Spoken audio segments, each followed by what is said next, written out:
I disagree with maybe the idea that you get these profound cardiovascular benefits from the training that we're doing.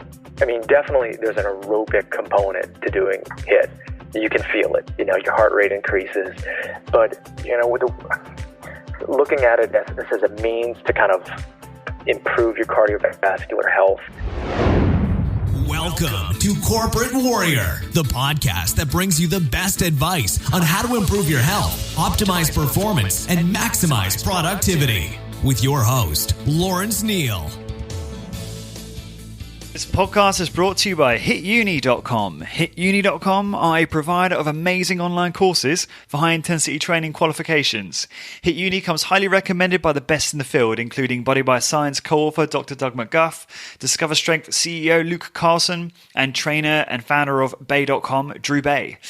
It was founded by my friend, author, and longtime personal trainer, Simon Shawcross, who's also been a guest on the podcast. Simon has 15 years experience training clients and has supervised over 15,000 high-intensity training workouts. Using knowledge from experts like Skylar Tanner, Dr. James Steele, Dr. Ellington Darden, HitUni is a goldmine for learning everything to do with high-intensity training. The courses are delivered online through the website, where you can learn via a variety of multimedia materials at your own pace. There's online support and a discussion forum where you can share ideas and ask for help. To learn more about high-intensity training and improve my own results, I started their personal trainer course. The content is amazing, the courses are really easy to follow, and each section is organized into bite-sized chunks that give you a real sense of achievement after you complete each one. I should also mention there is a DIY course. So this is the course for you if you're not necessarily a personal trainer, but you want to learn more about high-intensity training and how to implement it for maximum benefit in your own exercise regime. To get your exclusive Corporate Warrior 10% discount on any course you purchase, simply head on over to hituni.com, that's HITUNI.com, and enter the coupon code CW10, that's CW and the number 10. So again, head on over to hituni.com, pick your course, and enter the coupon code CW10 for 10% discount. Thank you for your support.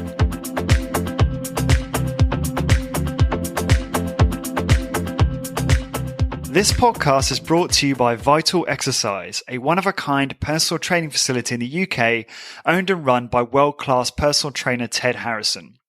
For over 30 years, Ted has been very successful in helping people achieve great results. And if you've seen the blog posts for his episodes on this podcast, you will see that he walks the walk. And at 56, he's a beast and in excellent shape. Operating from a high-intensity training base, Ted uses an eclectic mix of training styles to optimize results for his clients. Ted put me through one of the best workouts of my life and is someone I go to for advice often. To book a free consultation either at his facility in Essex in the UK, or to find out more about his virtual coaching, which includes personalized training, nutritional and motivational advice, please go to corporatewarrior.co/TED, where you can fill in a contact form or phone Ted directly. That's corporatewarrior.co/TED.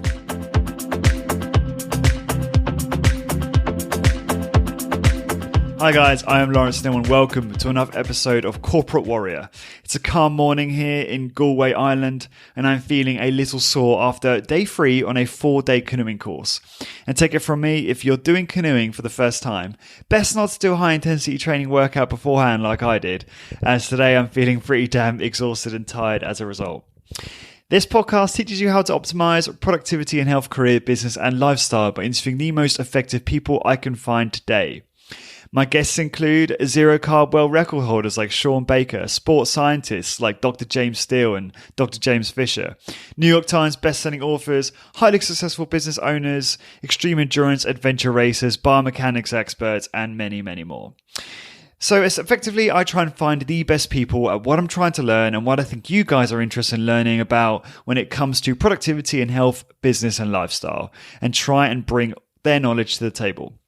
My next guest is Dr. Tim Allerton, who joins me for a part 2 to expand on part 1 with regard to metabolic flexibility, damage control a la 4-Hour Body, and his HIIT Lab business. Tim is a postdoctoral fellow for the National Institute of Health and Pennington Biomedical Research Center, conducting research on metabolic resiliency. Wow. Tim earned his PhD in exercise physiology from LSU, where his research focused on metabolic flexibility in response to acute bouts of exercise. He was recently named National Scholar for the American Kinesiology Association. He's also an experienced trainer with over 10 years of experience working with clients and corporations, and is the founder of HitLab, a metabolic testing and consulting service. So in this episode, we cover metabolic flexibility. What is it and how does it work? We have an in-depth discussion on the damage control chapter in the 4-Hour Body, which is how Tim Ferriss was able to completely mitigate the fat gain effects from an enormous caloric load of strategic eating and intense exercise. We discuss the details around his HitLab business, how he came up with the idea, how it started, and how you can use the same process to validate your own business, and much, much more. For all the show notes and links for this episode and all episodes, please go to corporatewarrior.org. And don't forget to hang around till the end when you can learn how to get 6 podcast transcripts for free and receive my weekly updates. And now I give you Tim Allerton, PhD, Part 2. Tim, welcome to Corporate Warrior again for the second time. Good to be here. I would say long time no see or speak, but we have actually spoken quite recently. Yeah. It's unusual that I guess I get to schedule a part 2 so soon, but it was good because it keeps everything else fresh and we know where the gaps are and what other stuff we wanted to cover. So I just wanted to start off. I mean, I had a last minute question actually from I think a colleague or acquaintance of yours on Twitter. His name begets me now, but he asked about, metabolic flexibility, and he wants to know how it was measured. I'm not sure if that's something that we actually covered that thoroughly in part 1, kind of skipped over it. So could you just give the lowdown on, how you measure that and how it's then used, that data is used and that kind of thing? Yeah, absolutely. So basically, what we're looking for is we're looking to see after somebody eats how fast their carbohydrate oxidation, how fast they burn carbohydrates after they eat. And the most practical way to do that is utilizing something called a metabolic cart. And we use that metabolic cart to measure the exchange of gases, basically carbon dioxide and oxygen in somebody. So when they're breathing through this apparatus, we can actually measure the amount of carbon dioxide and oxygen that are coming out of them. And we can get an idea of the degree to which after they eat, if their insulin sensitivity is appropriate and they're metabolically flexible, we'll see a precipitous rise in carbohydrate oxidation. And the number readouts on that, so there's something called the respiratory exchange ratio. And the respiratory exchange ratio is the ratio of carbon dioxide produced to oxygen consumed. So if they're producing a lot of carbon dioxide, that ratio starts to increase and it gets close to about 1. So we're looking at, going from fat oxidation, which would be in the 0.7s. So you'd be consuming a lot more oxygen than you're producing carbon dioxide. And then after you eat, we want you to start burning that carbohydrate because it shows your insulin sensitivity, driving that ratio, that respiratory exchange ratio, higher to 1. So the degree, the difference between those two is really what we call metabolic flexibility. How big of the difference you go from hopefully your fat burning to your carbohydrate burning, and then come back down after that. So what do you see as what can be seen as like a very good measurement in an individual? What would you like to see? Well, we'd like to see, your resting fat oxidation to be fairly high. So your RER, respiratory exchange ratio, in the low 0.7s. Some people, depending on just the diet that they eat, might come out a ratio a little bit closer to 8. But we'd like to see that shift, be about 0.1, basically. Going from, a 0.8 to a 0.9 would be great. That would be a really dynamic shift. Do you see like a difference between have you measured someone who's like very sedentary and pretty unhealthy versus like an elite athlete? Can you see a very big difference in this measurement when you do that? Some people, the people that we've measured have been relatively young. I wouldn't say they're particularly fit, but just their relative youth and lack of any real comorbidities. They seem to be pretty metabolically flexible. So I don't really see a big difference between the healthy people that I measure and the extreme athletic population. So there doesn't seem to be this enhanced metabolic flexibility just by being in very, very good shape as compared to being just really healthy, which is a good sign because it doesn't say that you have to all of a sudden become, this extreme athlete or this, extremely well-conditioned person just to have the health-related benefits of, exercise. Cool. I do want to get into kind of how that data is used and how you use it in HitLab for your clients, but I want to ask some other questions before we get there. So last time we spoke, we talked a little bit about the damage control section of 4 Hour Body, which for those that don't know is where Tim Ferriss basically consumed, and I actually looked it up this morning, consumed just over 6,000 calories in 12 hours, but he mitigated the effect by doing various protocols in the day. So he did workouts before and after meals. He did something called a PAG stack, which is a supplement stack to reduce fat gain. And he did some other kind of dietary hacks and things. And I just wondered, it's not something I've personally, I have done high intensity training deliberately before a cheat meal or before going out for dinner for the reasons we discussed before, emptying the glucose stores and making yourself more insulin sensitive and mitigating that kind of fat gain. And that can occur. So do you think there's value there? I mean, so in the 4 Hour Body, Tim is doing things like bodyweight squats, wall pushes and chest pulls, things of that nature before and after every meal, which isn't so practical. But how do exercises like that compare to, a sort of workout session to failure? Because he's doing reps for 60 to 90 seconds. And is that really going to empty glycogen stores and improve insulin sensitivity to a degree that would make that? No, I don't think with the things that he was describing would really deplete glycogen stores. Just doing a set of body weight squats is not going to really have any substantial effect unless it's carried out for quite a long time. So, and that was really, it kind of gets to the question, what is the mechanism potentially of damage control exercise, doing these movements. And what he was trying, the theory was that, increasing your muscle contractions before you eat would bring the transporters that are responsible for bringing glucose into the muscle cell closer to the surface of the muscle cell where it can actually work a little bit faster. And we do, that is substantiated. The research does show simply by contracting your muscle, you can bring those transporters called GLUT4 to the surface of the muscle cell and to bring in glucose much more quickly and more efficiently. I guess the key is how much do you need to do to get to that point?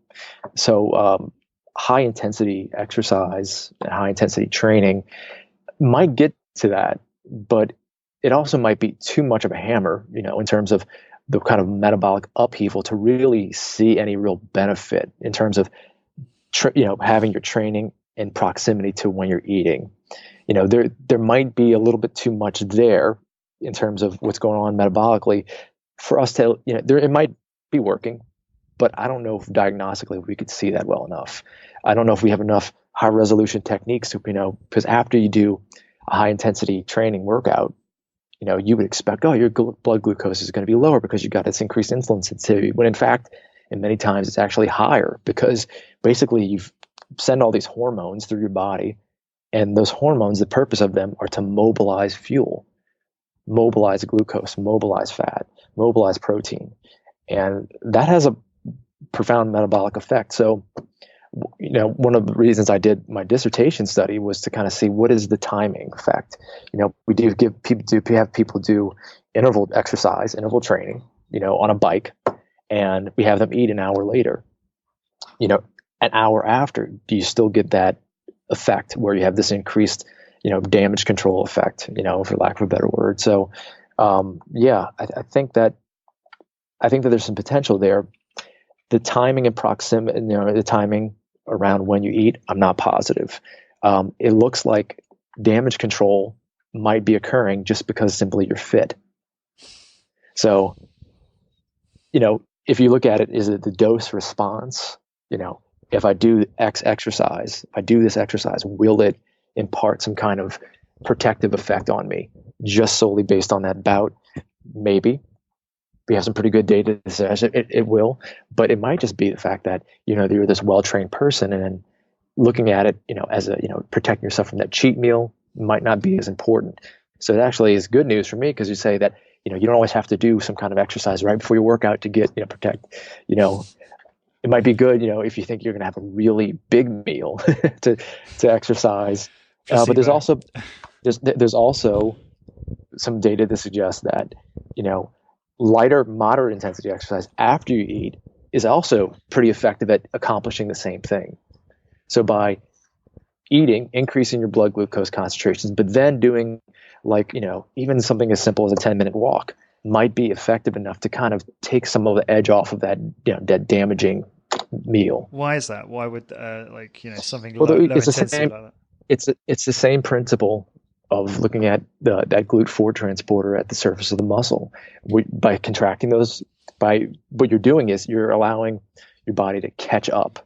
So you get this higher glucose level, and then you have this constant muscle contractions, whether you're doing something very light, bicycling or walking, where that muscle will take in that glucose throughout the course of that walk the whole time. So it's going to be taken. So it has the same effect. Whereas in the damage control model, the idea was, to get those transporters, translocated, as we call it, or by depleting muscle glycogen, you create this void that can be filled by the meal. So I think you can accomplish it in a few different ways. So that's one kind of the things that I've come to find in the research that I've done, is that, you can accomplish things, but in different ways. And for some people, after doing something very intense, glycogen depleting, the last thing they want to do is eat. It's hours before they can eat. So they might get that, I don't know if you want to have a glycogen depleting bout of exercise before you go out on a Friday night, but it just depends. Yeah, good point. It's interesting what you just said, because I don't know, you probably might know this better than I do, but back in the day, so I think Victorian times or whatever, people would families would have a meal, and then they'd go for a constitutional afterwards, which if my understanding's right, that's like going for a walk after their meal. And I'm wondering whether the logic's aligned with what you just said, whether it's like, helping that food metabolize and using the muscles in order to, upregulate what you just mentioned. So yeah, I think there's a lot of value in that. And I think there's a lot of wisdom in that kind of slow process after, just taking a little bit of the edge off. It may make a big difference in your body composition. It might not, but it might curtail some of that. I think it's not very metabolically disruptive too. So if you're just going for a walk after a meal, that is not something that's going to really disturb, how the food is emptying from your stomach and into your intestines. So, we have something called gastric emptying. And after really intense exercise, your gut is very permeable. You have lots of gastric emptying occurs very quickly. That might not be a good thing. Do this really intense exercise where you have this kind of leaky gut, and then you give yourself a really, damaging meal. That might not be the best combination. So, I think it's different ways to get to the same outcome. I think you can do, but the data that we've seen recently, I just wrote a commentary for the Journal of Obesity looking at, they trained some rats, for 4 weeks, and they gave them a high-fat diet. And what they were able to show is that their fat cells still worked really well after they gave them this really damaging diet, only because they did this exercise training. And they hadn't exercised for 4 days after. So it seems to be this carryover effect. The data that I have in humans, we see that 2 days after doing just high-intensity interval exercise, 48 hours after doing that bout, you still seem to have some kind of metabolic benefit that occurs when you eat, which is really, really interesting to me. Yeah, that's really cool. So I guess if you're training pretty regularly, again, obviously this, caveat this by saying that there's obviously variability between people and depending on how hard you're training, all of that. But, I'm working out pretty regularly at the moment, as we were talking about last time, like 3 times a week, to failure, kind of moderated volume, but 2 to 3 times a week. And in basketball, so could be, really kind of always in that elevated state almost all the time, right? Well, I'd say so if you're increasing your frequency, the more trained you are, the more well trained you are. Fitness is not just how long you can run, how hard you can push. It's really resiliency. And when you become more fit, you become more resilient to everything. And in fact, that extends to the actual exercise bout. So if you're doing 3 days a week, pretty intense, very intense, you're doing high intensity exercise to failure, those individual bouts, in terms of the way I look at exercise, may have less, metabolic impact in terms of what they stir up in your body, but they're still providing you with benefits of it. It's just you can respond, you can adapt and bounce back a lot quicker. Does that make sense? Yeah, it does. Yeah. I'm just wondering, actually, going back to the damage control piece. I know in 4 Hour Body, and I know everyone's going to be going, well, why are you talking about Tim Ferriss 4 Hour Body? Because obviously it's very anecdotal, and you can't really take it you have to take it with a grain of salt and self-experiment or do more research. But it's still very, very interesting, the stuff he's done. I mean, he's opened the door to a lot of these things. No, I think it is, and I am a big proponent of taking what we see in the training world and saying, okay, is there something to this? Is there something to that? Because this is a very simple concept, and let's see if we can actually test it experimentally. Because if we can, bringing science to people, I think would really help. It's either going to do one of two things, maybe even three things. It's either going to confirm it, strengthen it, and then we can build upon it, or it's going to reject it and say, okay, maybe this doesn't exist. And both are equally as valuable. Or there's a third component, maybe where, okay, it does work, but under these conditions.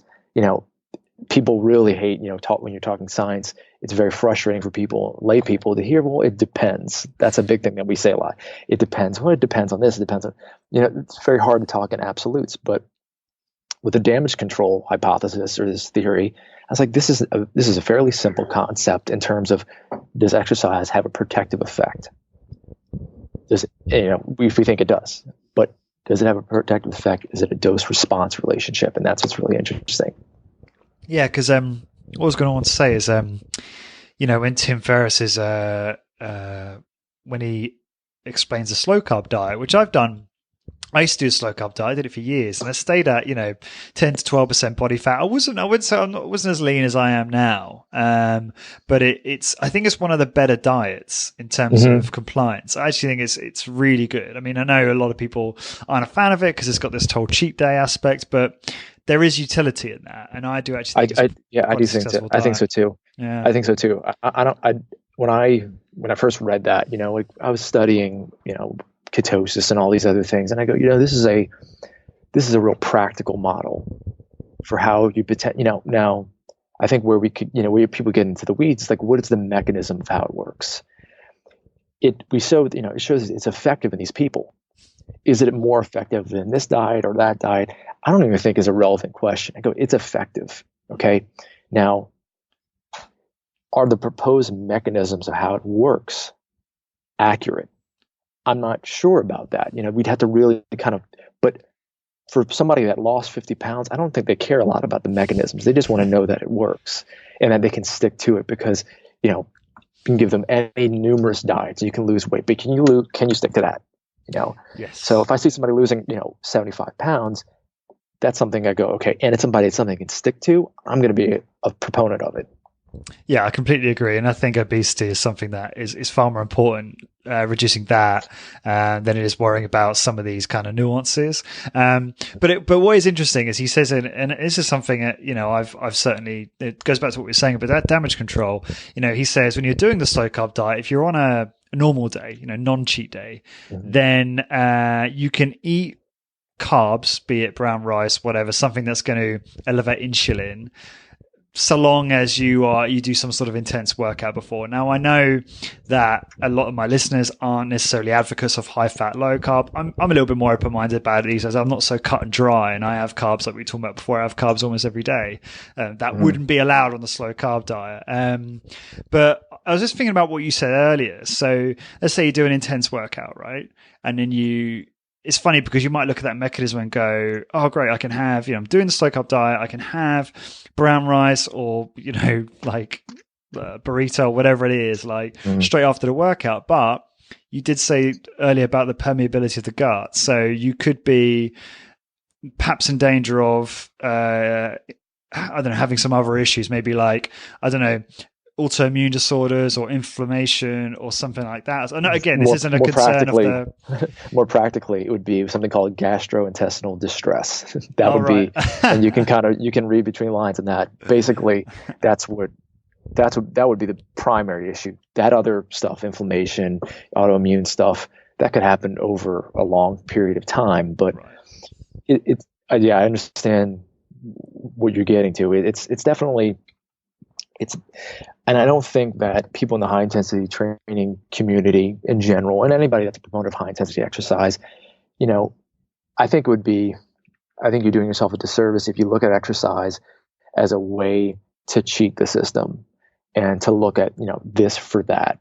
Because I do think if you're more fit, then you can have carbs. And I don't know if you're a really fit person and you do an intense workout as a means to mitigate the damage of a big high fat meal or high carb meal, whatever it might be, I don't think it's going to even have the same impact as it did when you kind of just got started out. So it might be a nice little tool, a mechanism to kind of like wrap your mind around eating something that you think might be really bad for you on your cheat day. But I think just being fit in general is a good solution for that. And you can only stress that system for so long until it kind of gives out. So, if it's every once in a while, it's not going to have a huge impact on you. You're going to be pretty resilient to it. Yeah, I think that's a really good way to wrap that little bit up, because I like your message there that it's like, don't abuse that as a kind of a strategy. If you go quid pro quo, if you go this for that the whole time, you're going to be in a fairly big metabolic disruptor, because what you're doing is you're taxing the system on one end with these, stress hormones, and on the other end, you're taxing these, metabolism, postprandial eating hormones or satiety hormones that are involved in the regulation of how much you want to eat, and that could be a tricky balance to handle. Yeah. I just wanted to kind of like, I guess, wrap up the kind of high intensity training stuff quickly by asking you, everyone I have on this show, I've had a lot of people that have their own views on resistance training or evidence-based exercise, high-intensity training, whatever you want to call it. And I wondered, within that kind of, because you've practiced that type of training for a long time and you're a fan of it. But what is it within high-intensity training that you don't agree with? Aside from, we talked about, obviously, the frequency piece last time, but what in addition to that is, if anything, do you just disagree with or kind of depart from the usual paradigm? Yeah, there's an aerobic component to doing HIIT. You can feel it. Your heart rate increases, but with looking at it as a means to kind of improve your cardiovascular health, I'm sure it does something to that effect. But in terms of comparing it to like being very aerobically active, in terms of lots of exercise, I don't think it gives you this. I don't think it covers that base as well. There's just not enough frequency there. The cardiovascular and skeletal muscle enzymes that are involved in, endurance exercise, the things that we really think of as imparting this cardiovascular adaptation, I don't think they're as involved when you're only doing it, for the people that are doing the traditional once every 7 to 10 days, because that effect of that bout is going to start to decline after a period of time. You might get the neuromuscular and physical skeletal muscle adaptations in terms of increased hypertrophy, strength, and you might feel great. But I think we're extending the effects of HIIT a little too far in terms of the cardiovascular benefits. I do think that they help. It's better than doing nothing, but I just think that a little more frequency would probably be required to get at that. I know a lot of people say there's no such thing as cardio. And I would agree, there's your heart and lungs don't know the difference between running on a treadmill, on a bike, or if you're on the leg press doing 600 pounds for a time under load of, 2 minutes. That's pretty stressful aerobically. But I think that's where, maybe the HIIT community, we get a little too carried away with, these I think we do need some more stimulus in terms of other kinds of exercise, other kinds of movements. Can you elaborate, like what? I mean, I know we talked about your regimen before, but I'd be interested in, like, what do you think would be a good blend of? I think stuff? it's kind of vanilla and kind of boring, but getting the daily guidelines, the weekly guidelines, 150 minutes of physical activity, I think is a good place to start. I think it's not very exciting, but we're talking about doing the minimum amount of exercise to get the most benefit that you can get from it. Or 70, there's another way to look at it. Instead of the 150 minutes, getting that 75 minutes a week of more intense aerobic activity. And what I mean aerobic activity is traditional types of things. Just something where you're getting enough frequency and enough intensity, challenging those systems, so you can actually reap the benefits from them. Because with HIIT and the cardiovascular stuff, it's a different mechanism. The fatigue mechanisms are working a lot differently, and they're going to cause your cardiovascular system to adapt a little bit differently as well. So it's not like, the same stress. It's not apples for apples necessarily. Would you throw walking in there, or is that not really? Yeah, I think that anytime you're breaking up your day with physical activity, even it's 10 minutes at a time, it's called exercise snacking. Has been a new term that's kind of popped up, and taking these little bites. And I think those definitely, especially if you're in poor physical condition, if somebody is not in very good fitness, doing those 10-minute walks are going to have a very profound effect. But when you get to somebody like yourself that is, fit and been training for a long time, you might be fine cardiovascularly just getting the kind of exercise that you're getting 3 days a week doing that. But you got to think about what are the more general applications for this. And I think a lot of people don't have the ability to get this kind of technique of training, of high intensity training in.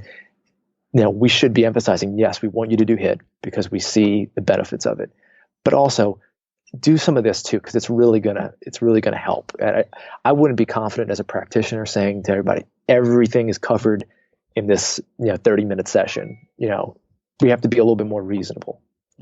Cool. Okay, so I want to ask some questions about your HIIT Lab business. Can you describe, I guess, to listeners, what is HIIT Lab? What do you do? And that kind of thing, just to give an introduction on that. Yeah, sure.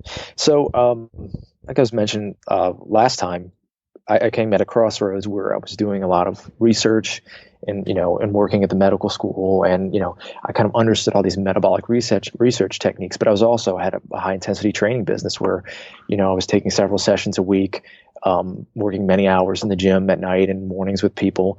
And, I was thinking to myself, like, what is eventually going to separate me? And I think people, they valued the fact that I was in a academic research setting and I can kind of bring maybe some cutting edge, knowledge, technique, science to them. So I said, okay, I also was studying high intensity interval training at the time. And I saw this gap that was kind of missing in the high intensity training model where, I have clients that I don't feel are getting the aerobic stimulus that they need from their training. Because there's just a dynamic range of people's capacity to train high intensity training. And I go, and also there's additional concepts. Okay, are they getting it the most metabolic bang for their buck? So the first part of HIIT Lab was, okay, let's just introduce high intensity interval training using like a bike and adding that to their regimen, and maybe giving them some additional value for their training, training in high intensity training. They're also getting this additional component because I saw it was kind of it was lacking. Where were you training these clients at the time? So we were training at one-to-one personal training. And then then Ryan Hall and his business partners parted ways, and he was at Exercise Science and I was at something called Slow Motion Exercise, SMX. And I established the bike and HIIT Lab concept at Exercise Science with Ryan. He had more space, so we decided to kind of implement it there. So what we do is we take clients and, on their off days, we would actually do 2 or 3 days a week of interval training. And I kind of developed some models of some practical ways to, test somebody for their ability to how much power could they put out on the bike, and then make some adjustments in terms of, how many intervals are they going to do? And then, just we kind of treated it like a pilot study. We go, okay, we don't know what to expect in this clientele. What are we going to get? So we spent about 2 months just taking people, giving them free sessions, and let's just see if this model works of can we incorporate this into the current HIT model. And we did pretty well with it. We had a lot of people that enjoyed it tremendously, saw a lot of benefits from it. Whether it was, did the interval training help them lose weight? It'd be hard to kind of parse out that, but it definitely improved their metabolic health. And then the other component of HIT Lab was I brought in my metabolic cart. So I was able to purchase a commercially available metabolic cart and do resting metabolic rate measurements and do VO2 max fitness assessments and really get some hardcore data on our clients.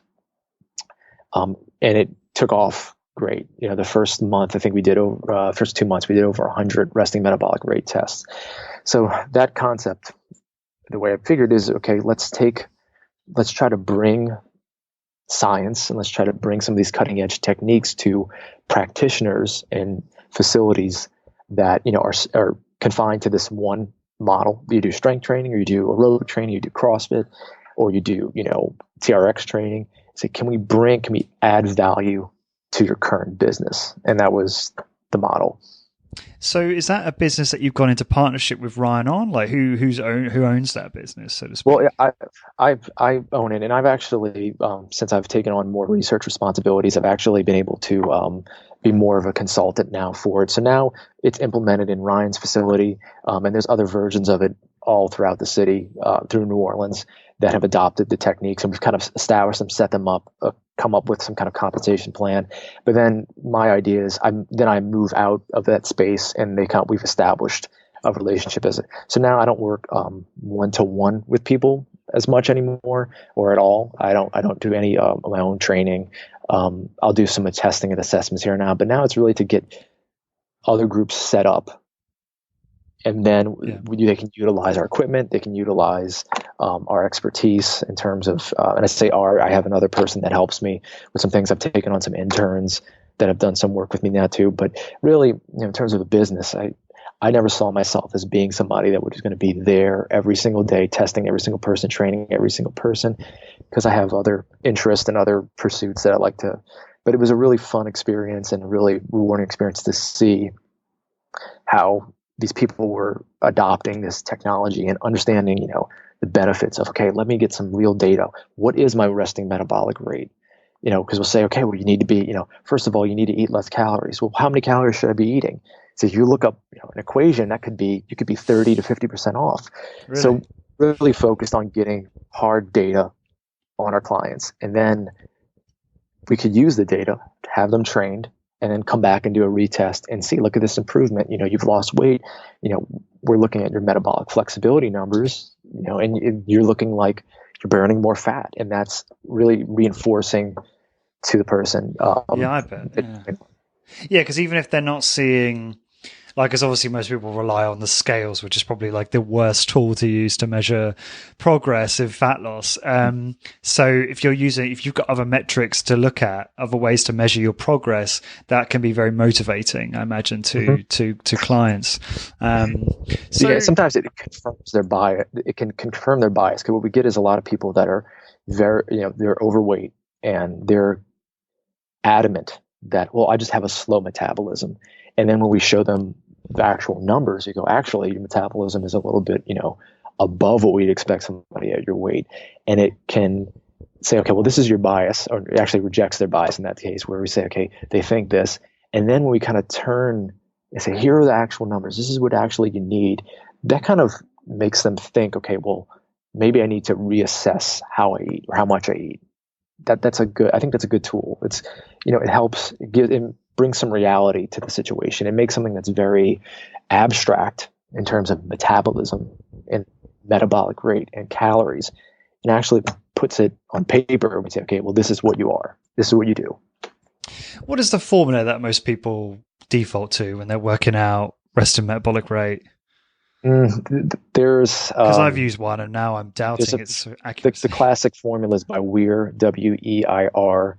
It was developed a long time ago, 60s and 70s. Right. There's also this technology is extreme. It's over 100 years old. The concept of what we call indirect calorimetry, measuring carbon dioxide and oxygen to get to metabolism, because the byproducts of metabolism are oxygen consumption and carbon dioxide production. Very simple concepts, but they're very accurate under controlled conditions.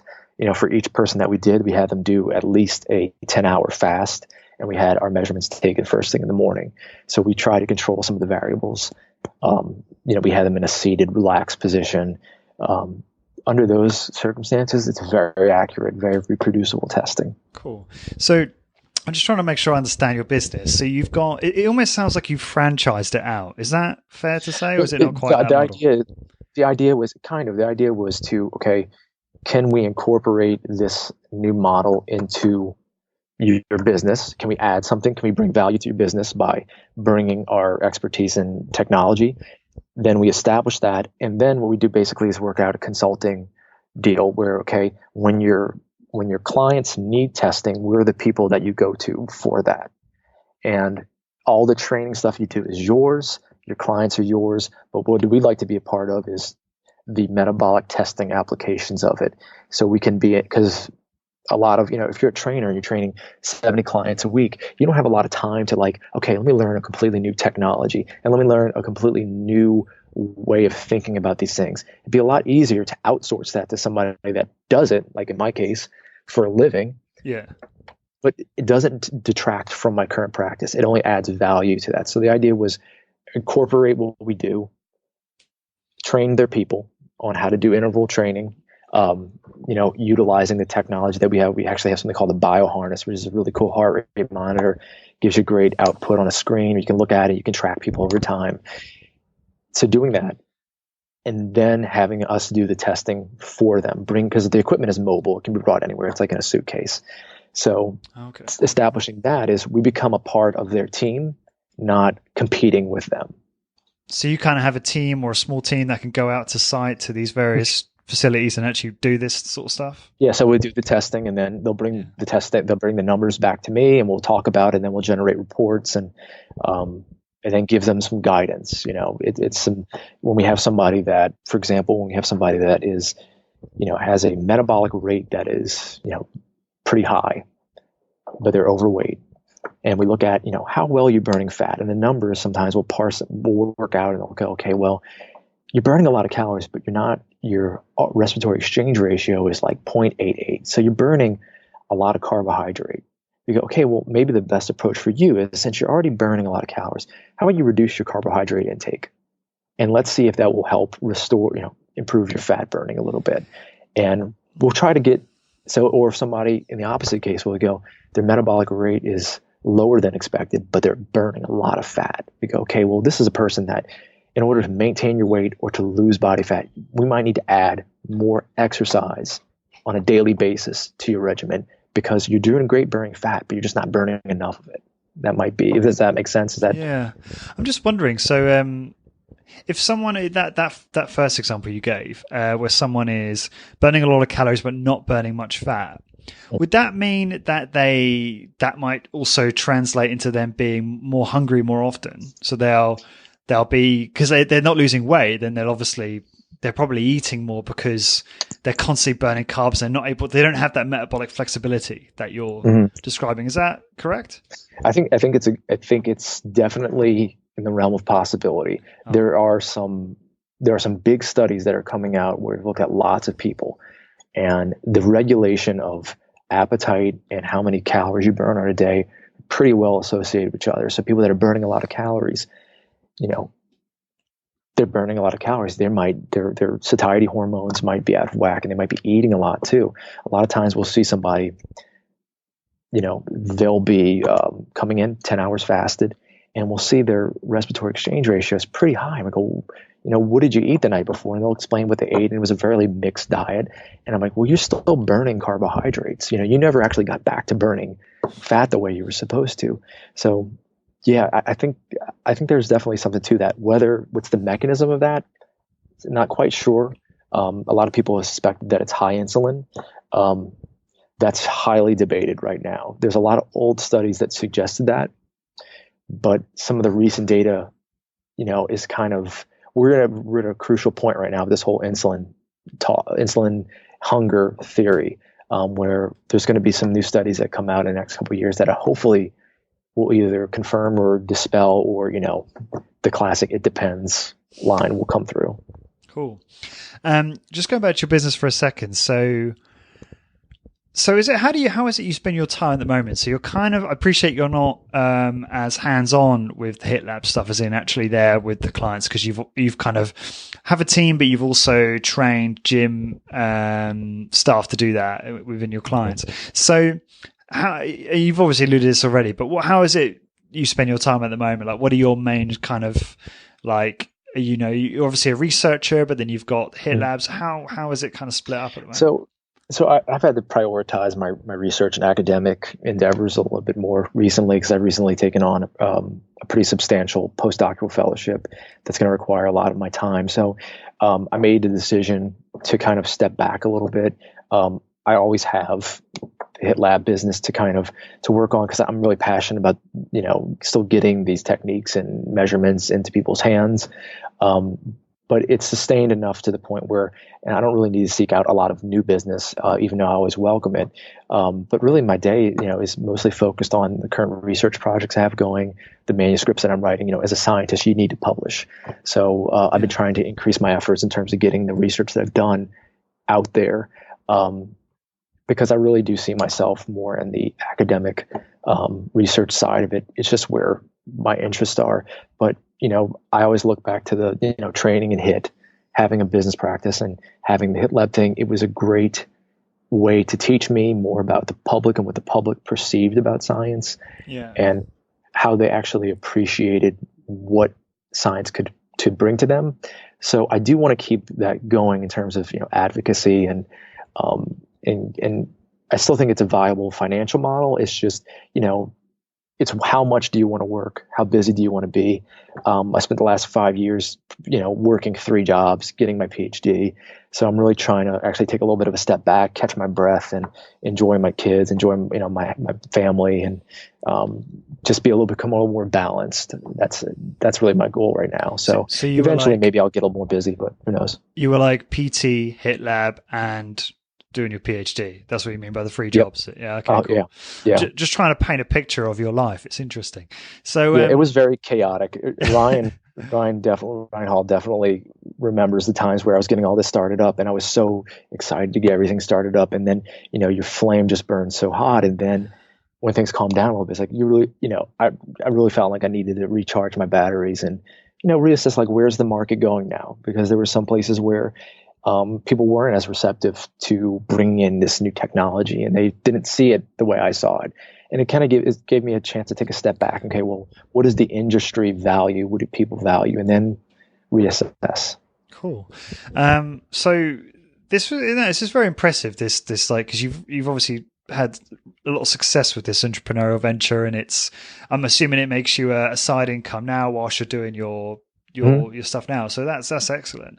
How is it? So tell us, like, okay, so you set it up. Obviously you had I guess it was helpful setting that up in Ryan's gym, because immediately you had people there that you could demonstrate this technology with and gather data. And then you could obviously then use that, I suppose, I'm making assumptions now, but how did you get other gyms on board? How did you market this service? Yeah, well, so for the interval training aspect of it, it was easy to set up in Ryan's facility. But I was at my own home gym with Emil Tujak at SMX, Slow Motion Exercise, where we didn't have the space to do the interval exercise, but we definitely had space to do the metabolic rate testing. So I tried to tap 2 resources. Initially, I got a lot of great advice, starting out business. Even when I started out personal training, I was training friends and family. So I felt these 2 guys, they're like friends and family. Let's start it here, so I don't have to invest a ton of time and effort in getting, wedging myself into facilities. when I went out and I pursued other places to get integrated in, was my first thing was, okay, I'm not here to compete. I'm here to bring value, and try to remove the specter of, okay, I'm going to poach people. I'm going to take clients from you, because these are people's, this is their life. This is their, their living. So if you're a gym owner, you don't want somebody to be. So I really brought it up as a service. I'm not a facility. Not a brick and mortar facility. Although it could easily be transitioned to something like that. It's just not something I viewed myself doing, as running a studio where I have all these other costs and expenses. Yeah, it wouldn't have been smart to do that, would it? No. And it was, the amount of risk that I was willing to take to get started with it. I felt comfortable with it. So going into, a new facility, it was, okay, let me get an idea of what kind of clients do you have? And then where can I tailor my services best to your clients? So if you have a lot of people that are, endurance athletes, they come in for your spinning classes and they come in for your group exercise courses, they would be really interested in what we do for VO2 max, what we do for testing applications. If you have triathlon clubs that come by, if you're a triathlon coach, how can I add this service to you?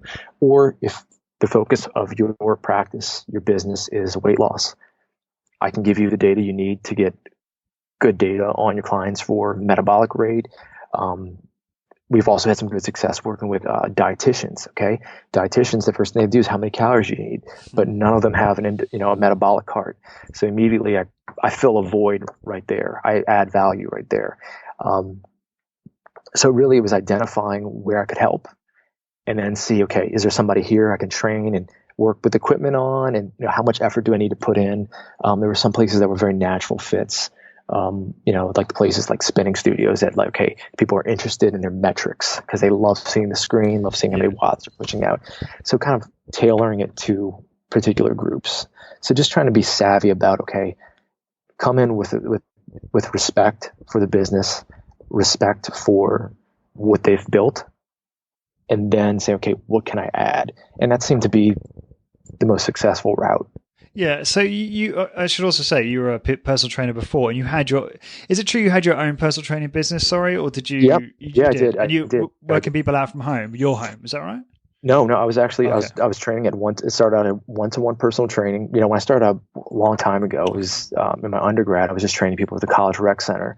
And then I went, got my master's, and then trained people at different rec centers. And then when I moved back to New Orleans in 2008, that's where I found one-to-one personal training. It was a hit. It was the best hit training studio around. So that's where I met Ryan Hall and became familiar with him. And over the last 10 years, I've been able to train, almost 10 years, been able to do hit training. And just until recently, the last 3 months, I've actually stopped doing personal training. And I was able to set my clients up with another trainer that I trusted. And it's worked out so well for them this far. But it was definitely a hard transition to make, going from, seeing people every single week, establishing this training business that I worked so hard for. But it was just time for me to kind of reprioritize. And I never thought I'd be training for as long as I did. I kind of viewed it as like, it's a temporary thing. But the more I trained, the more clients I got. It kind of started to snowball. And but yeah, I had a training business for quite long. I was just training, at the different facilities. I think this is good because it's. I love this idea of validating a business before you invest tons of time and energy and money into it. And you kind of did that with the personal training. What you were saying there, you're actually training friends and family to begin with. And you didn't, go and buy a facility or invest a ton of time until you knew that your Hit Lab concept was going to be somewhat successful and that you had interest. And I think that's really important to highlight because a lot of people spend so long, some of my friends included, and just people like me spend such a long time spending so much time and money on a business, which, when they actually launch it, no one wants to buy it, It was the industry research that I looked at that time. Being in fitness for so long, I had so much time to kind of to take in where was the industry going and just kind of like see what's out there, drive around, look what kind of fitness studios are popping up, what kind of gyms are popping up. And it's like this big divide of gyms that are popping up. Is these either really cheap facilities where you pay $6 a month and you get access to, all their terrible equipment or, unqualified staff, or you have like this really nice facility with all this great technology and training and expertise. And so I just viewed it, hey, where am I? And I go, I want the industry and society is moving more towards technology and science. It's becoming more important, not less important. So I need to maximize, look at where do I bring value, where are my strengths, and then go from there. Yeah. And just on this same vein, I'm in the midst of writing a summary ebook, which you know about, which is basically, highlights like from most of the episodes, about 64-ish episodes, so that people that have listened before or maybe aren't keen on listening to a 2-hour podcast can actually just consume the key highlights in 5 to 10 minutes. Having a lot of fun doing that, but it is a lot of work, and I pre-validated that. So I reached out to loads of my listeners and those that I've become friends with and over email and social media and said, are you interested? And then, I took pre-orders. And then I was like, okay, there's enough interest here. And now I'm doing it, rather than spending ages doing something and then you launch it and people are like, no, thanks. And we do this in science all the time. We do a pilot experiment. Okay, well, what are we looking at? Are the things that are changing, are they changing in this small sample? And if we get some results that validate that, okay, well, now it's time to go to a bigger experiment. And I think that's a savvy way to do it. It's also a way to reduce your risk in terms of, if you're looking to be highly productive, it's a smart thing to do, to plant a lot of little seeds and just see, okay, what's growing? Let me check on this. Like I think it's great to have a lot of passion about something and to go in full bore, but I don't think you ever do yourself a disservice by, testing the market a little bit and just seeing what's out there. I think this gives you the best chance for success. And also really saying, is this something that you want to be doing on a daily basis? Do you like the nuts and bolts of doing personal training on an every single day basis? Yeah. Or do you like interacting with people? It's exhausting to train 20 people a day, like I would do sometimes. Is that something that you see yourself doing long term? I think there's value in eliminating things that maybe you go, okay, this is not the best thing for me to do. There's a lot of value in that too. Yeah. Yeah, no, well said. And I just if people want to learn more about how to validate business ideas, there's a entrepreneur called Noah Kagan who's pretty big over there in Texas, Austin, Texas, and he's got this course on how you can learn how to validate and come up with your business ideas. So I'll link to that because I think it's really useful for not only people doing, because obviously a lot of people that listen to this podcast are high intensity training trainers who are trying to grow their business or start a business, but I think a course like that will give them the confidence to just pull the trigger and at least start testing their idea and see if people are interested. Okay, cool. So at the moment you just have, I can only find the Facebook page for HitLab. Is there a website? Yeah. Or? Well, we had a website for a while. Interesting thing about business is that if you actually you're onto something, you can get too much business. You can get too much and you can't fulfill it. So I just felt for me, it was better if I kept a minimal profile and only worked to the level I kind of was comfortable with. So I said, let me keep the Facebook page, but let me be more active in terms of like my community, the current people that I'm working with. All I really need to do is make sure that they're happy and I'll get what I need in terms of the financial, outcome. So that was all part of kind of taking a step back and going, okay, I'm not, my level of growth what I'm looking for does not require this major footprint. And I really only need to do this amount. So keeping a little Facebook page and being active on Twitter, and really just, working with the clients, being receptive, being available, and not spending a bunch of money on advertisement, things that I can't even actually, I can't fulfill those, requirements. Even if I did want it, I couldn't do it. So I just decided, okay, you know what? There's no shame in me doing only the amount I want to do. I don't need, so that was kind of the thought about it. I'm like, because to have a really nice website, I wasn't very tech savvy. So I was paying a ton of money every month to, have this website. I don't know how much action it's getting. I don't know how much it's driving business to me. I'm sure there was metrics for that, but I go, you know what? It's not, I didn't think it was necessary. And what's necessary for me is to keep that personal relationship with the facilities that I did have up and running. Yeah. And, establishing those contacts where I go, hey, you know what, this month I want to do 5 tests. I want to do 5 VO2 max. I want to do 10 metabolic rate tests. Who's looking for business? Who needs me to, and that was all the legwork in the beginning. And now you kind of reap the benefits over the long term where you have people that will come back to you for services. So that was just kind of the model. And I go, this is the amount I want to do. This is what I'm happy doing.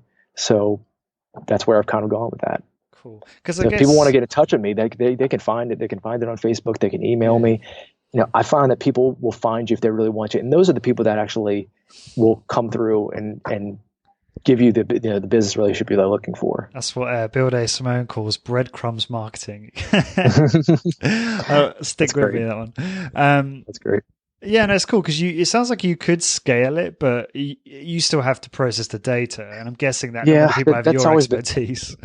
That's always been the issue, was how big can we make? And what I found was I was a little bit disappointed by this in the business venture aspect of it, was that people, for better or for worse, they kind of wanted to always have me integrated into that because I was the one bringing the science to them, and I was the one that was doing the interpretation, and they wanted that person constantly. They wanted their guru, their expert. And, for scale purposes, like that's not something I can do or comfortable doing, on a big scale. I feel like it would be very challenging for me to do that. And I wasn't comfortable with that level of really sacrifice I'd have to make to do that. So could it be scale? I think it could be, but you need to have, it's that, that relationship you have with the facility owner, the trainer, and they kind of just want that person. And I go, you know what, this is maybe not a big scale business where it can do, maybe in somebody else's hands it would be. But for me, I just said, you know what, this isn't, I never considered myself an expert in business. So I just said, you know what, I'm kind of being taught a lesson right now. The market will kind of dictate what you want. And what it's telling me is that they want you to come in and do this. And that's what it was. So, and you just have to be comfortable with that at a certain point. I totally respect that. Cool. Okay. So thanks for going through that. I think we've covered that off fairly well. I just wanted to transition over to some kind of bonus questions I ask a lot of my guests, which I think I sent over to you in advance. So I imagine you've got some sort of premeditated answers. If you don't, that's fine. I'll try to make it sound not premeditated. It sounds very organic. Even though you're reading off the screen. Yeah. So, what have you changed your mind about in the last year? I guess that would make sense to put that in a kind of exercise context. Yeah, a big one. I think it's been the topic of a lot of your recent episodes has been the hypertrophy. The progressive overload is the key to hypertrophy kind of concept, and looking at some of the data that's come out of the labs at Ole Miss and looking at Stuart Phillips' data in Canada, maybe the mechanisms of how we view hypertrophy are a little bit different, where you don't need to do very high loads to get hypertrophy. Although we do know it's a mechanism. We do know that people that do lift heavy weights can increase muscle size. That definitely does happen, but that there's a different way to do it too, that maybe it's the mechanisms are involved in, simply going to failure. So that was something that was kind of paradigm shifting for me, because I was a big believer in that model. The data was pretty conclusive, not conclusive, but convincing. And the bigger studies that have been done looking at things more mechanistically have kind of, so I've changed my mind a little bit about that. And for exercise and high intensity exercise in general, have I changed my mind on a lot of things like that? I felt like the HIIT community was actually ahead of the times a little bit in terms of science and that. So I think the hypertrophy question would be something I've changed my mind on. Cool. Is there anything you believe to be true but you can't prove it currently? Again, in exercise, I suppose. Yeah, in exercise, I think for somebody, I look at things in terms of health and not maybe a little bit of performance, but in terms of health, metabolic health being a real key factor in your ability to lose weight and how fast you can lose weight at the level of if you're obese and you're trying to lose a lot of weight, or if you're trying to lose some cosmetic weight, 5, 10, 15 pounds, where you're just trying to get that last little bit out. I think that maybe I can't prove it now, but I'm definitely going to try is, people's metabolic profile, their phenotype, what do they seem to do well at? I think that there's something to that. Can't prove it right now, but I think in order to get to those goals, I think somebody needs to fix their metabolism first. And I think that exercise training, whether they'll do better on a high intensity training, moderate intensity training that's more frequent, I think that there's room for exploration in that. So that's something that I can't substantiate right now. There's no real data, but I think it's definitely something that needs to be looked at. Cool. I think we touched on that a little bit with my episodes with Ryan Hall, a little bit. So I'll link to those so people want to learn a little bit more about that. Okay. This doesn't have to be health and fitness. This could be anything actually. So what books have you reread the most to yourself? This is always a bad question to ask somebody that's in like academics, especially when you get your PhD, because you don't read anything for fun. But I like the Malcolm Gladwell books. The Outliers is a good one. Just kind of looking at things, on a grand scale, like what separates people that have this extreme success in athletic endeavors or academic endeavors. Like, what are the things that correspond to that? And kind of dovetailing into that, I've recently read a book called The Sports Gene. I find very compelling. So those are the Outliers book. I've definitely reread a few times, but Sports Gene is a book I could probably see myself reading again too. What's the kind of essence of the Sports Gene? Like, what did you get from that? It's similar to Outliers in terms of like what explains greatness in terms of athletic accomplishment and strength and speed, all these physical things. Is it genetics? Is it nature? Is it nurture? Trying to get to that, because they've identified genes that correspond with great performance, but not everybody that has a great performance has the genes and vice versa. It's very interesting, kind of teasing out of the nature nurture thing, and looking at maybe there are multiple ways to get to the same endpoint. There's a great chapter about high jumpers and how one guy was a Swedish high jumper, and he was had this great success. He was an Olympic champion, trained very dogmatically, had this incredible training regimen, and they had another guy who had equal heights of clearance, but literally was just like a pickup basketball player. Just had a great, so just really interesting stories about stuff like that. That's really interesting. I'm going to ask you a question which I've totally not planned, and I do this quite a lot these days. I'm not prepared for this. It's again, it's a little bit off topic, but I was wondering. So I play basketball, as you know, and talking about like specificity within sports training, right? I don't know. Again, I don't know if it's outside your area of expertise, but I'll ask you anyway. It's like if you're training to play basketball, right, and you're playing indoors and you're using, let's say, a leather ball, I don't know, in your case, it'd be like a Spalding or something like that, right? Would then training outdoors, so you're now on concrete and you're using a rubber ball, would that be detrimental potentially? If you're doing that, would it like befuddle that skill set? Do you reckon? I think most people, when they, if you do any kind of looking at anything mechanistically in terms of like skill transfer, you got to look at like how long has somebody played basketball? If they played basketball for a really long time, and I'm not speaking from any level of expertise in terms of like the knowledge, transfer of skill or anything like that. It's more of like logically speaking, and some of the data that we've seen, the longer somebody plays basketball for, they'll probably adapt to it pretty quickly, and they probably won't be much loss of skill.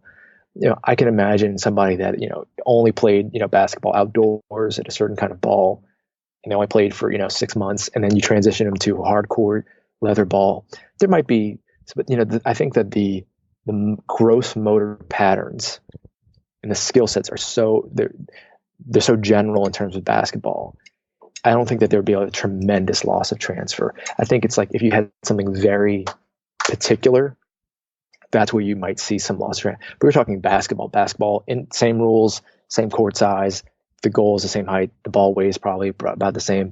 You're doing the same kinds of skills in terms of dribbling and things like that, and dunking, I'm sure in your case a lot. So that's I wish that is. So I think that is probably probably not going to lose a tremendous amount because the gross motor patterns are just so ingrained in that sport. Cool.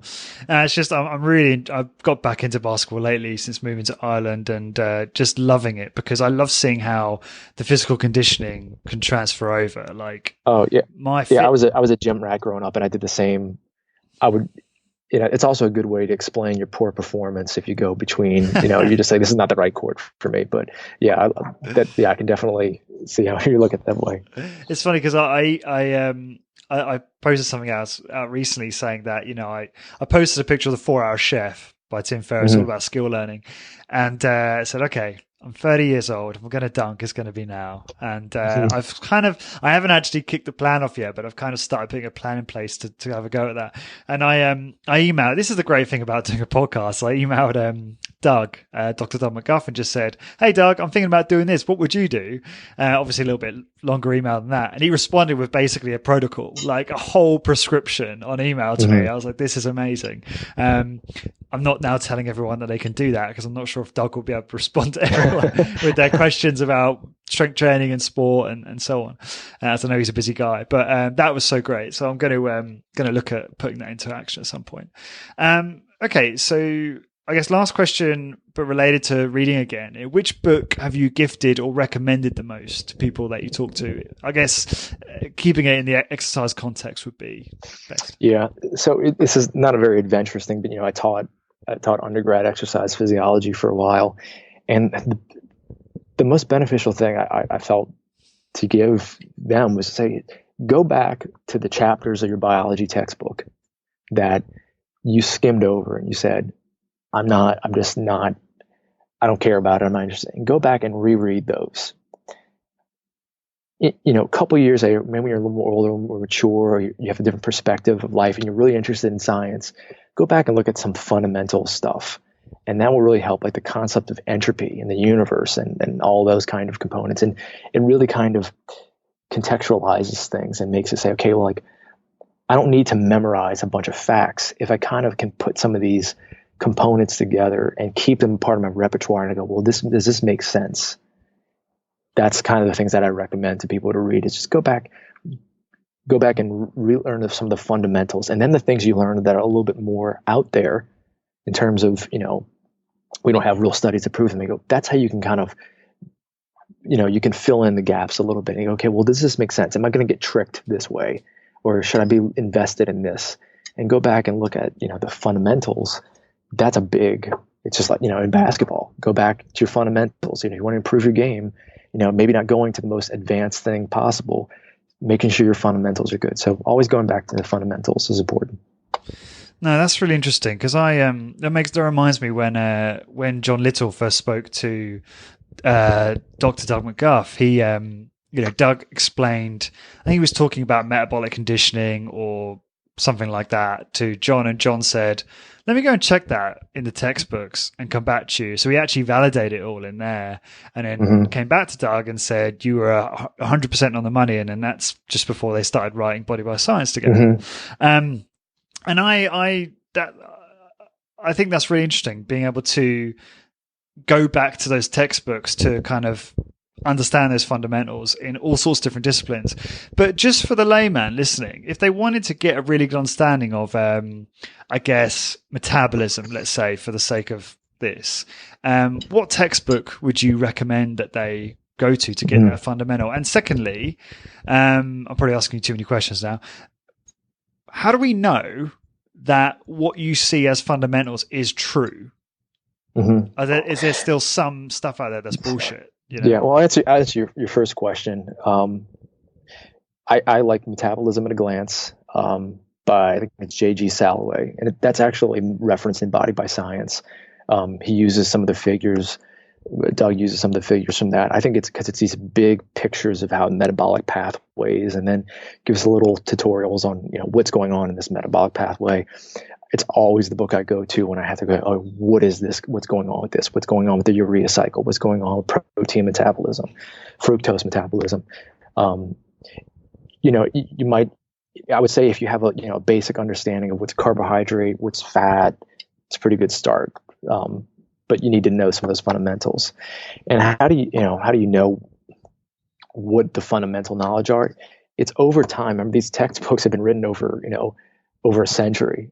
And what we see has been reproduced so frequently in terms of the fundamentals that's how you can kind of confirm it. It's the amount of evidence over time, the preponderance of evidence over time, that gives me the confidence that I need to go, okay, I'm comfortable with this. I think this is on the right track. That's why, we do, that's no one study is really, the end all be all, because we need to see it reproduced over many times. That's when you can be comfortable with the science, is you see it pop up over and over again, not when it occurs in one study and it doesn't occur in another study. But if you have, a balance of studies that shows you something, that's when you think you can be confident about it. Yeah, thanks for that. That's really useful, because I know I'm so much more skeptical now in a healthy way, because I used to take way too much stuff on faith, and now I'm just a lot more kind of, just kind of retaining a healthy skepticism for any new ideas that I come across, rather than just like accepting them and then parroting them, which I used to do, which is not a good habit to get into. Well, it's hard. The thing is, it's very difficult to prove or disprove these things. Science is not easy, and it's sometimes just easier to accept things at face value. But I think for people's sanity in general, just saying, like, taking a step back and going, okay, well, I've heard about this new diet pill, like what, and its claims, or I've heard about, this exercise method being the best method. It's like, it's not going to take that much effort to just go, okay, put down the fundamentals. Okay, what do we know? Download a review or an academic journal, or go look at a textbook, or, go to your local, university and look up somebody in the exercise science department, if you're lucky enough to have that, and say, what does the science tell me? Somebody that has no skin in the game in terms of being right or wrong on this. What is their perspective on this? So I frequently do that with an older professor of mine that, he's not doing a lot of research now, but he's done a ton in the past. And he's just kind of like my go-to person for, this is not the craziest concept, but where does this lie? Like, give me your perspective on it. Finding perspective from different people. I think that's what's great about your program, is you have all these different perspectives. And you go, okay, well, what do I think? And not only what do I think, and then am I comfortable parroting this with the knowledge that I have? Being careful, being cautious about, is this the right thing to be telling lots of people? That's always my thing. It's like, okay, I might not make a lot of recommendations because, you want to be sure. And if your degree of certainty is pretty high, that's when you can go ahead and say, okay. Yeah, and I guess a long form podcast gives you the opportunity to give your whole viewpoint rather than like a soundbite, which makes, like, to your point, like you can't communicate the idea fully in that type of format. You need kind of like a long form type format for that. My person who you were just talking about there, my person for a lot of stuff is Dr. James Steele. I'll email him stuff that's totally got nothing to do with exercise, just for his opinion, because he's a really bright guy, and the way he thinks is very rational, and he kind of follows the scientific method from what I understand of it really very well, and that is very useful for me, and I obviously appreciate him taking the time to answer the questions I have. But that is one of the greatest things about, I guess, creating content or a blog or a podcast and helping guys like you and get your message out there, is you build these relationships up, and then it's not like, don't worry, Tim, I'm not going to be sending you emails every day, but like it's great to have that to help in the future. So well, I think in terms of science advocacy, I want to be doing that, because I don't want somebody that I don't feel like knows what they're talking about, or they have a substantial stake on one side of the game to be right on this one side. If we're going to maintain funding for science and maintain, keep progressing society forward, science has become more important, is such an important thing right now, but it's also being used so recklessly in the name of science, or whatever people are calling it. So I think that we need, as somebody that's in academics and research, we need to be out there talking to people and allowing to hear their views. And there's something called citizen-driven science. Okay, well, what kind of questions do people in the public have? What can we answer these? Are they important? Are they not important? Or are they, just to sell things? Or, can we actually gain some things from that? So I love having the back and forth with people because, I feel like it gives me a chance to kind of step into the public and share ideas. And since I was a part of, the industry for so long, I can say, okay, there may be some validity to this, and coming out of the tower, so to speak, actually does help, because then you have a more informed public. And if you have a more informed public, we're going to make better decisions about things in general, medicine, technology. I think it's a part of our job now. We don't have the luxury of just sitting behind our computers and our desks and our lab benches anymore. So, yeah, here. Cool. Okay. So, Tim, best way for people to contact you and find out more about you? Find me on Twitter at AllertonXFizz, and just through my personal email at timallerton@gmail.com is perfectly fine. Cool. And after both of these episodes are published, your Twitter feed is going to explode, and hopefully you're going to have hundreds of followers. So to all those listening, to find this episode, the show notes and links for this episode and all episodes, please go to corporatewarrior.org. And until next time, thank you very much for listening. I hope you enjoyed that. Before you head off, head on over to corpwarrior.com to get your free ebook with 6 interview transcripts of some of my top guests, including Dr. Doug McGuff, Drew Bay, and Bill Day Simone, on how to optimize muscle gain, fat loss, and overall health in an efficient, effective, and sustainable way. These transcripts are not verbatim, deliberately. Instead, they've been transcribed in an easy read format to make it more enjoyable and easier for you to quickly pick out what you need and start getting results. To get your ebook, head on over to corpwarrior.com, that's CORP warrior.com, and enter your email address. Then check your email for an email from me with a confirmation link. Once you click the link, you will be instantly redirected to a PDF version of the transcripts.